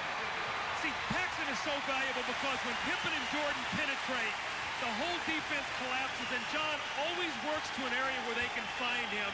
And when you get him that shot in rhythm, he's going to knock down about 75% of the open shots. The only one he's missed is when the pass was at his ankle. 7 to shoot. Nice spin move by Xavier McDaniel, and he has 16. Knicks now hanging in here with Chicago. They led by 8 at the half. The Bulls have pulled to within 1, trail by 3, 2:40 to go in the third quarter. Pippen wanted to foul there after he got Xavier McDaniel airborne, and he commits a frustration foul.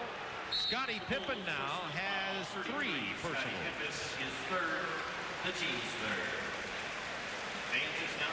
Knicks have led all the way. They lead now by 3. 2:31 to go in the third quarter. Let's take a look at the GMC Truck scoreboard. Updates you on the NBA playoffs and the East semifinals. Boston got one at Cleveland to tie that series at 1 apiece. And how about Robert Parrish? I know he's resting his 38-year-old legs listening to us tonight. He's got 3 days off. Chief, you were awesome the other night. You bet.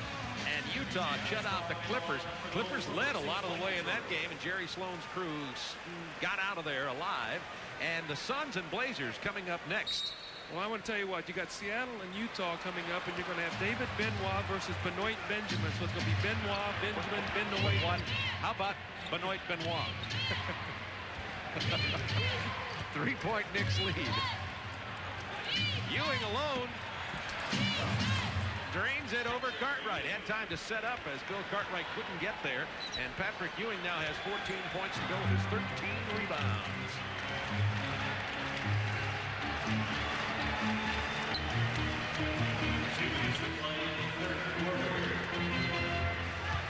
Pippen hard into the paint. Had to get rid of the ball because there were 3 players on him. Who got the block? Ewing got a piece of it. That's 5 for him tonight. Anthony for 13. Boy, his quickness in the open court tonight has really hurt Chicago. Just like that, the Knicks back up by 7. They led by 8 at the half. Minute 39 to go in the third quarter. Fans starting to get jittery here. It's been since 1987 when it breaks down. The Knicks have won here at the stadium. When it breaks down, go to screen roll and get Paxson a jump shot. Well, they did, and he missed. Chicago ball. So what has happened? New York went to their bench early. We talked about it, 17-0 in the first half. When they struggled tonight, they came right back in with Greg Anthony, Anthony Mason, and Starks. So their bench has played very well. Chicago now is substituting. Hodges is in, Armstrong is in. They're going to have to start going to their bench. This next 3-4 minutes are going to be vitally important for Chicago. Hodges, though, can shoot cold coming off the bench. They're going to have to not let him get threes. The turnover as he tried to get it to Scottie Pippen, but first the whistle, so it won't be a turnover. They were holding Pippen. That's why he didn't make the catch. When I talked to Pat Riley before the game, one of the things he said was that Hodges was very effective with us during the season. You see the push in the back. They do not want to let Hodges get freed up for a 3-pointer. It's 3 on McDaniel.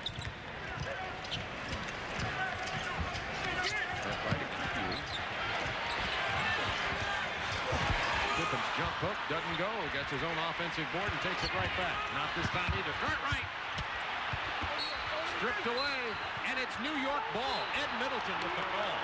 Boy, Cartwright went up strong for the rebound, but you know what? He brought it down as he tried to shoot the shot. When he did, Mason stripped it off his leg. Well, Greg Anthony's talking a lot of trash out there to B.J. Armstrong right now. He's having some fun. His team is winning, but he's got to be very careful. It's a 7-game series. 10 to shoot. Ewing heating up now. Patrick 16. Michael Jordan got on fire for a while, got up to 20. Now, when Ewing got on track is when he got the dunk. He stopped shooting the fadeaways. He's gotten squared up now, and he's shooting better shots. Since then, he's hit his last 4. Pippen having trouble penetrating, which is major part of his game, so he'll pull up. 20 points for Pippen. They want to get the last shot of the quarter, and if they do, they've taken all this energy that Chicago's thrown at them and either lost only 1 point or picked up a point. So this is a nice, important possession for New York. They don't want it to, it's too quick, though. Mason did a nice job of driving to the hoop, drawing the defender and kicking it out to Ewing. That's the difference of what he brings as opposed to Oakley. Now, Pippen's going to penetrate. Again, they do not want to leave Hodges. New York on an 8-2 run. B.J. Armstrong has it partially blocked by Mason. And the Knicks lead it 73-64 by 9 going into the 4th quarter.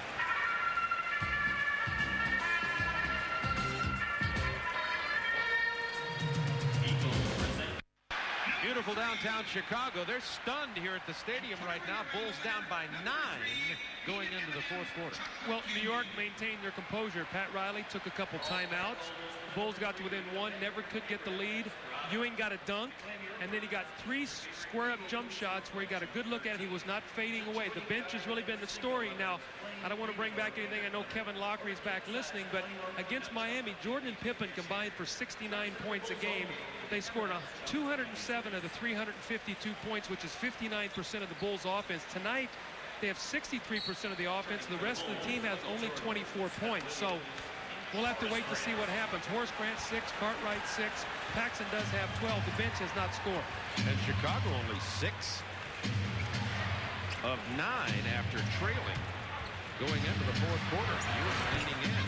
Good play by Scott Williams. Now, Scott Williams is in the game. He's a young, aggressive player. He'll get out and run on the break. He's quicker, and he'll bang. So let's watch that matchup. He's done a good job in the season here for the Bulls off the bench. Bulls bench has not scored in the entire game. Still hasn't. Starks running, has McDaniel out there. Mason to follow. Starks all the way. It's an 11-point Knicks lead. Doug Collins at the top of the game. You talked about Pat Riley saying he told his team, this is a game we can steal if we can maintain our intensity. Well, the one thing I think the one thing you have to be very careful about in a series is sometimes you go into a series and you think, well, that first game we'll spar with them, we'll see what we can do, we'll make our adjustments and try to get maybe the next one. Well, Pat Riley talked to me that he did not want this to be a sparring contest. He wanted to come out. He wanted to get the game tonight. That would be the gist of his whole message to his team. Now, there's still a long way to go, but they're plus 11 right now and playing very well defensively. And surprising, I'm sure, about everybody who's dialing in. The Bulls have never led in this game. Jordan gets it to Williams. It's blocked by Ewing. That's his 6th block. Grant will have a 3-point opportunity. Horace has 4 field goals in the game, and 2 of them have been off block shots that he's recovered and got in the lane. Now, one thing New York has to be very careful about, Chicago has a very small lineup on the floor. Michael Jordan is playing at the small forward. Here's the shot block again. It's going to go to Horace Grant, and he's going to beat the shot clock. But New York's going to be very careful right now, not turning the basketball over. Chicago, we've talked about as being a team of spurts. Right now, they have to be very, very careful, get a good shot every time down the floor.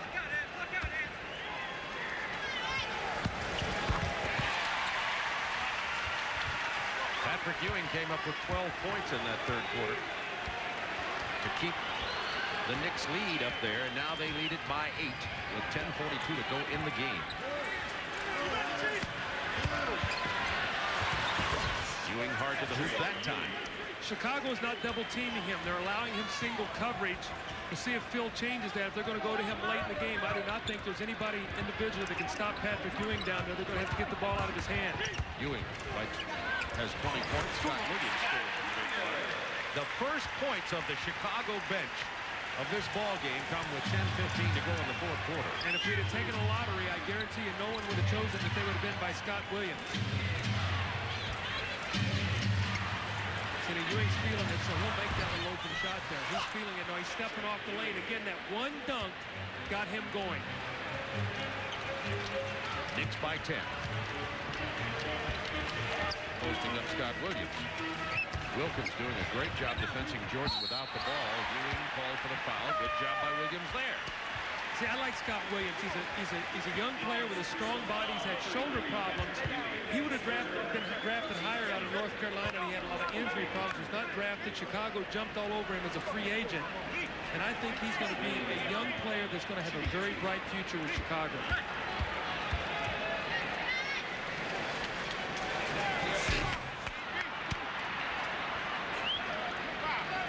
Only Chicago's second and third free throws in this entire second half. And we showed you a graphic early in this game, the difference in the numbers of free throws that the Bulls have shot against the opposition. It's incredible, the difference. And I know another thing Kevin Lockley said in that Miami series in the third game, that the Heat played the Bulls very well down in Miami, said we've got to get our team to the free throw line and keep the Bulls off the line. That's one of the reasons that game was close. And also they made like 21 three-point shots in that series too. Here's the double team by Pippen. They have to be very careful here. You got that right. There's the turnover. Jordan. The Hodges. What you got to be very careful with, the pressure defense. New York's got 3 guards on the floor. They've got to take care of the basketball. Johnny Bach calls it unleashing the Dobermans. Well, the speed and quickness Chicago has is really second to none in the NBA. I asked Scottie Pippen if that was an insult to him. He says, heck no. He says, we like the idea. We're all over you. We will bite your leg. Chicago ball. John Starks has to be very careful. He's a young man that'll take some quick shots. Pat Riley does not mind him shooting the 3, but I'm not sure he wants him shooting that off that high screen roll. Patrick Ewing has hit about 5 or 6 straight shots. He wanted the ball in his hands, and Stark launched the 3. Knicks were up by 11. Now they're up by 7. 9 minutes to go in the game. You see a score here, you're going to see another Pat Riley timeout. Bulls have the floor spread. Now into the offense. Watch Michael on the backdoor cut. 5, 4, 3, 2. Armstrong at the buzzer. Count it. Timeout, Pat Riley. Timeout, New York. Big hook from Armstrong.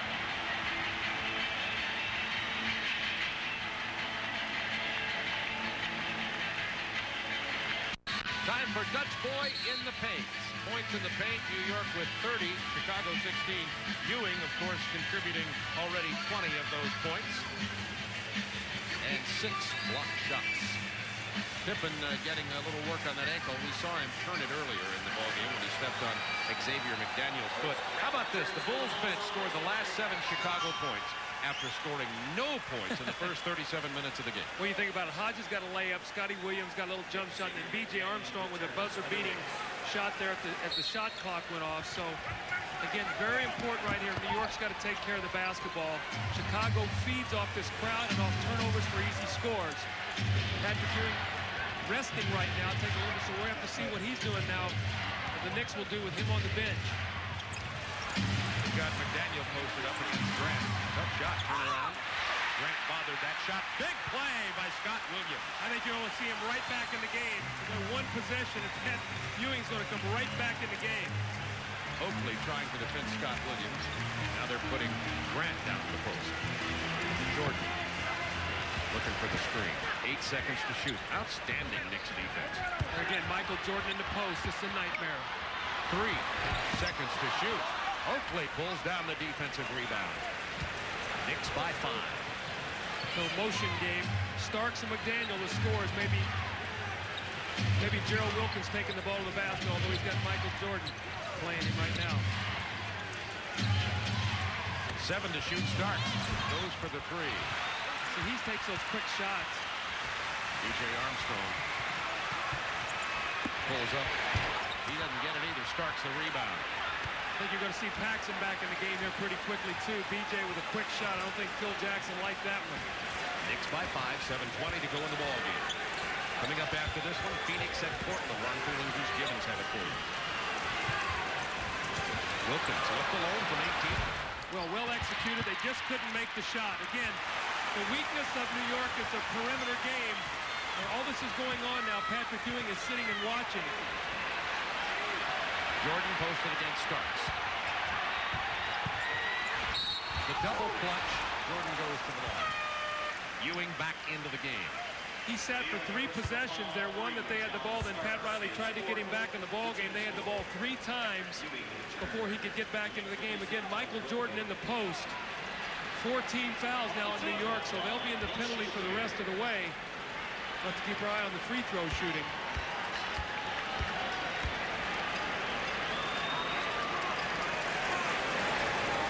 6:54 to go in this ball game. Bob Neal, Doug Collins with you. It's been a beauty. Chicago Stadium, 18,000 plus. Cartwright back into the game. The Bulls have never led. The Knicks have led by as many as 12 points. Michael Jordan has 20. The importance of this free throw is also to give Chicago a chance to press.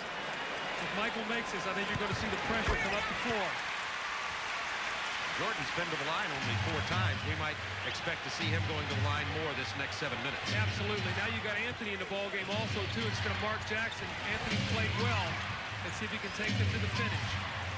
Gives New York some real quickness at the point. 10 seconds to shoot. See, Ewing did not touch the ball again.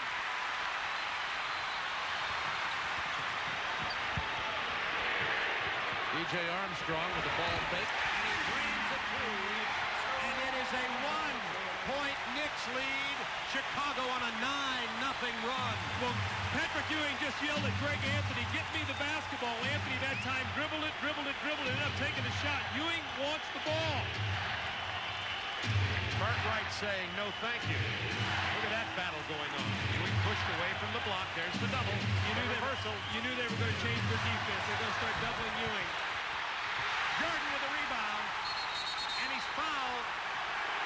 Now see, that's a bad foul by Ewing because now they're going to shoot 2 free throws. That's his 4th foul. That's frustration. Chicago waited to bring the double team to late. So now they're going to force New York to make outside shots. Good block out. Michael Jordan with a great rebound.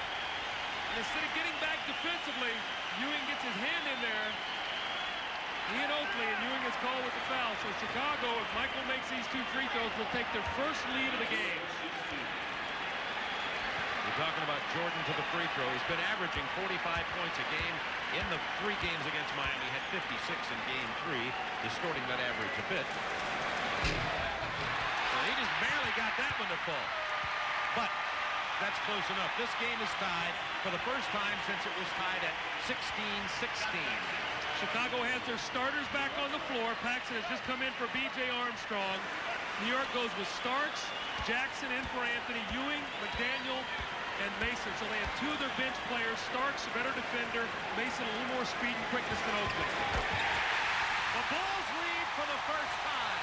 With 5:53 to go, Chicago has reeled off 11. 3 points. Who is going to have the composure for New York to run their offense? This is where Mark Jackson has to be their lead guard and make sure that they run their offense under the pressure of Chicago's defense. See Pippen laying back in the post, will not allow the pass to go inside. 3 to shoot. 2, 1. That's a violation. Chicago ball. A team of spurts defensively. Chicago will do that to you. They were down 11. They are now up 1.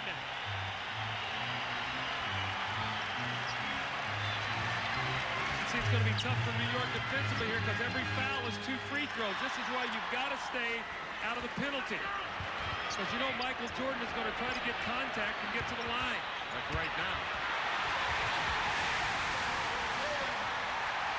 The building is alive. That's why they call it the Madhouse on Madison Street.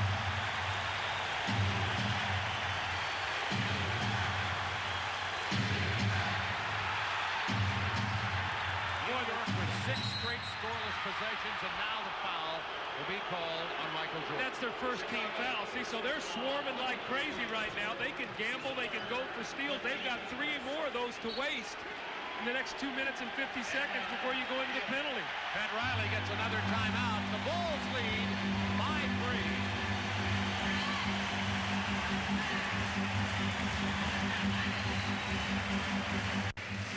Well, now the Bulls have turned up the defense as New York missed their last 5.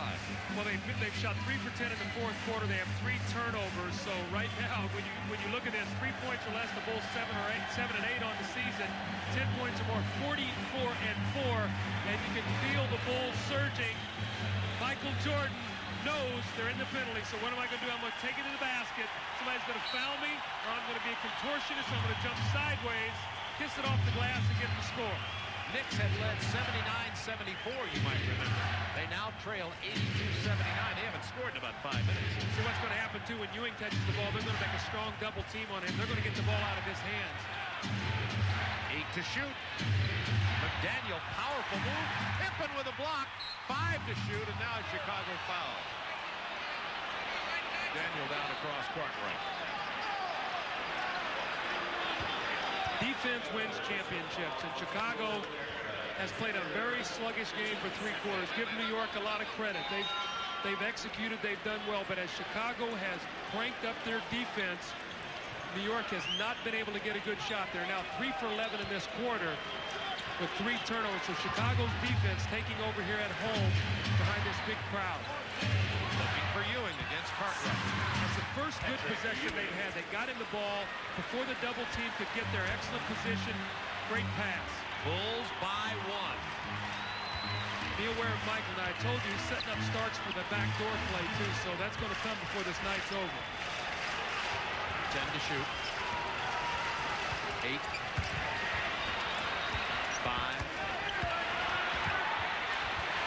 Tough turnaround jumper, rims out of there. Starks can give the Knicks the lead once again with 3:50 to go. Got to get it into Patrick Ewing again. Throw the ball to your big guy. This is the guy that's brought you this far. Make sure he gets the ball in his hands. If they double and they throw it out, then you can take the 3, but get a good shot. 7 seconds to shoot. Cartwright all over Ewing. There's Ewing, but he's 18 feet away. Drains it anyway. You got to get the ball to your big guy. He's hit about 7 shots in a row. You got to get him the ball. Ewing, 20 points this half. He has 26 for the game, and the Knicks have regained the lead. New York leads 83-82. Let's talk about a great post play by Patrick Ewing. Now, you're going to see the rub cut by McDaniel to bump off Scottie Pippen. Going to get a little help defensively here from Bill Cartwright. Right there, he's going to help just enough. All right, so on the counter action, you now have a great passing lane, and the defense is out of the play. You can't get the double team. Look at the post position now, and Ewing can go quickly without the double team. Excellent play, and the score by Patrick Ewing. Well-executed play. Ewing hit the last 8 New York points, 14 of their last 18. Bulls down 1, 3:12 to go.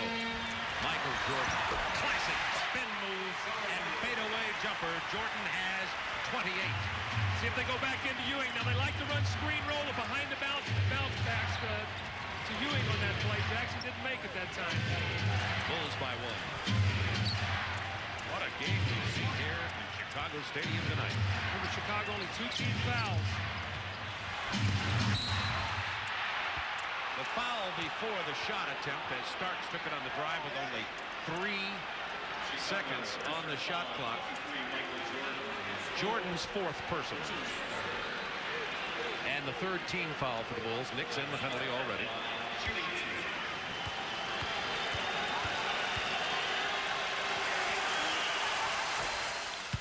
Starks a 71% free throw shooter. It's tied at 84. Hey, keep your eye on John Paxson in this situation because they're going to try to make a little commitment here to get the ball out of Michael's hands. And Paxson is a guy who's been spotting up all night. So Mark Jackson, if he gives help, be aware of John Paxson. He's made a lot of big shots in his career. Knicks have not won in Chicago Stadium since 1987. They lead by 1. Jordan, what a move inside. That's ridiculous. That's so good. That's ridiculous. 30 points. I hope Chicago knows what they get to see every night. This guy's phenomenal. Look at Ewing and Cartwright down there. No whistle. Ron Garrison said play on. Ewing drains it. Knicks by 1. 2 minutes to go in this game, and the Bulls have a foul to give. This is big time, two big-time superstars playing right now. They're hitting all the big shots.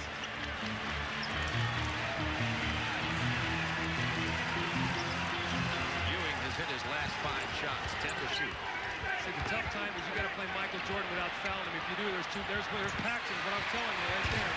Out of there, rebound Mason.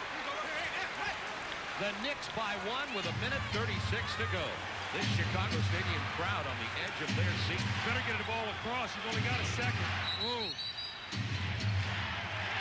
Back and across and back, and Middleton turns it over to the Bulls. 14 seconds on the shot clock. It was a 10-second count. Bob, you've got to get ball, and everything in possession. He did not get it across. He had himself and not the ball. Absolutely. That's what's being explained to him right now. Jackson was across the line, dribbling the ball in the backcourt. It belongs to Chicago. Look at the violation now. Mark Jackson's going to bring the ball to the floor. Initially, Michael Jordan's playing. He's going to force him to use some clock. Mark Jackson is going to bring it up. Now, when the shot clock gets to 14, it's a 10-second violation. Here comes Paxson, a little jump switch. There's about 2 seconds to go now on the clock. We're going to roll it forward. And right there, Paxson sees 14 on the shot clock, and the ball is still in the backcourt. That's where the violation occurred. Middleton explaining it to him right now. He just said, you can read the lips of Ed Middleton. He said 14 on the clock. See, that's why NBA officials don't count. That there's no clock. I mean, the clock does it all. At 14, if you're in the backcourt, it's a violation. So you don't have to do all the counting that college officials do. There's no closely guarded situation. Michael Jordan has the Bulls' last 8 points, Ewing 10 of the last 12 for New York. Knicks by 1, 1:26 to go in the game. The Bulls had a foul to give. Knicks in the penalty. When in doubt, go screen roll. Jordan gives it up to Cartwright, back to Jordan. Ewing with the block. They're going to call the foul. See, that's 2 shots. See, that's the problem with being in the penalty right now, because now Michael will shoot 2. So you try to do everything in your power to corral him, and any contact now is going to be 2 free throws. Personal foul 3, John Starks. John Starks, 5th foul. Minute 13 to go in the game. Knicks lead it by 1. It was a huge turnover when the Bulls forced the violation. Jordan hasn't missed from the line tonight.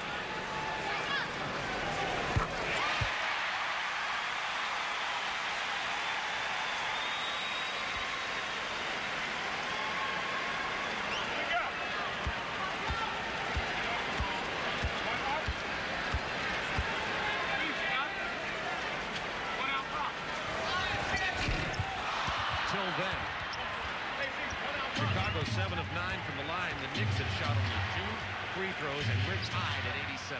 Now be aware, Mark Jackson likes to throw a behind the bounce, a back bounce pass to Ewing if they run screen roll. So keep that in mind the last minute of the game here. Starks for 3. Ewing and McDaniel went for the rebound. Bulls foul.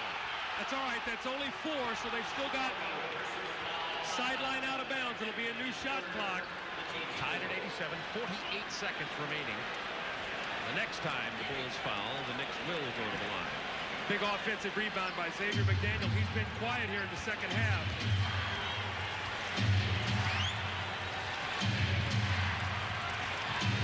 Cartwright yanks Ewing and puts him down inside the paint. Ewing has to come all the way out. The jumper in the lane, and it's a 2-point. Knicks lead with 33.8. A little surprising that Phil Jackson has not chosen to go double team Ewing. He allowed Ewing to come all the way in the lane, and Ewing has the hot hand. He's hit his last 6. Surprised he's not making him give the ball up. Now, the one thing you don't want to do if you're New York is you don't want to give up a 3-point play going to the basket. Jordan's trying to get that, kicks it out to Pippen from long range. Rebound, Ewing. He's fouled. And the Knicks lead it by 2. They are stunned here at Chicago Stadium. His 3rd penalty. See, still a lot of time, though, Bob. The one thing, you know, even if Patrick Ewing makes both of these free throws, the one thing normally you do if you're a coach is you give a team a strong move going to the basket. You give up a quick 2. So if he makes 2, it puts the pressure on Chicago to go for a quick 2 and not a 3. 30 points, 15 rebounds, 6 blocks. 5 assists. Now this is the big one right here. That gives them no worse than a tie on a three-point shot. This one really puts the pressure on Chicago. Ewing 3 out of 4 tonight. 4 out of 5. It is a 4-point Knicks lead with 13.4 seconds remaining in this game.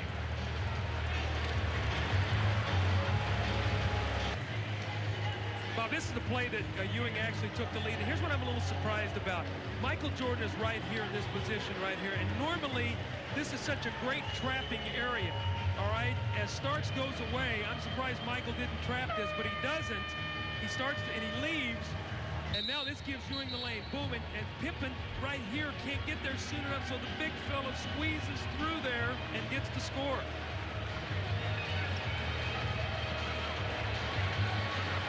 Chicago has chosen not to double Patrick Ewing here in the fourth quarter, and he's made them pay for it at this point in time. He's hit, what, 14 of their last 16 points? 14 of the last 18, but the point is the same. Pippen will inbound right in front of our bench here with 13:4 to go. Knicks by 4. Now, Pippen is the guy who usually comes and gets us. They throw it into Grant, they throw it back to Pippen, and he makes a big looping turn and takes it to the basket.